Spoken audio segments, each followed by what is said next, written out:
बालिन्द्र शाहको नेतृत्वमा नयाँ सरकार गठन भएको 17 दिनमै प्रधानमन्त्री र मन्त्रीहरूको सम्पत्ति विवरण सार्वजनिक भएको छ।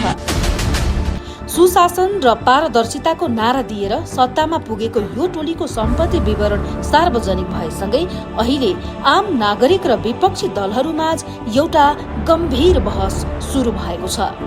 के यो सम्पत्तिको स्रोत वैध छ?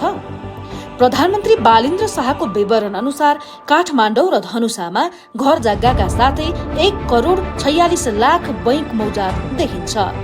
उता अर्थमन्त्री डाक्टर स्वर्णिम वाग्लेको विवरण झनै हाई प्रोफाइल छ।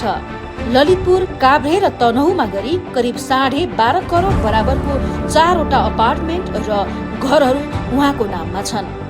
विभिन्न जलविद्युत आयोजना र बैंकहरूमा करोडौंको शेयर लगानीले उहाँको आर्थिक अवस्था निकै सुदृढ देखाउँछ। सम्पत्तिको दौडमा शिक्षा मन्त्री सस्मित पोखरेल पनि कम देखिनुहुन्न, जसको पारिवारिक सम्पत्ति 24 करोड माथि छ। उद्योग मन्त्री गौरी कुमार यादवको 180 तोला सुन र हिराको सेटले धेरैको ध्यान खिचेको छ, जसको स्रोत रुसको व्यापार भनिएको छ।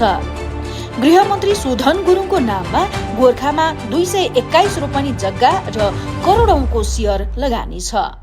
प्राय सबै मन्त्रीहरूको विवरण हेर्दा उहाँहरू आर्थिक रूपमा निकै शक्तिशाली देखिनुहुन्छ।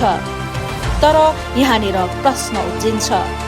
विपक्षी दल र नागरिक समाजले प्रश्न गरिरहेका छन्, के यो सबै सम्पत्तिको कर तिरिएको छ कि सत्ताको आडमा अवैधलाई वैध बनाइँदैछ? पत्रकारिताको मर्मबाट हेर्दा सम्पत्ति विवरण सार्वजनिक गर्नु मात्रै पारदर्शिता होइन।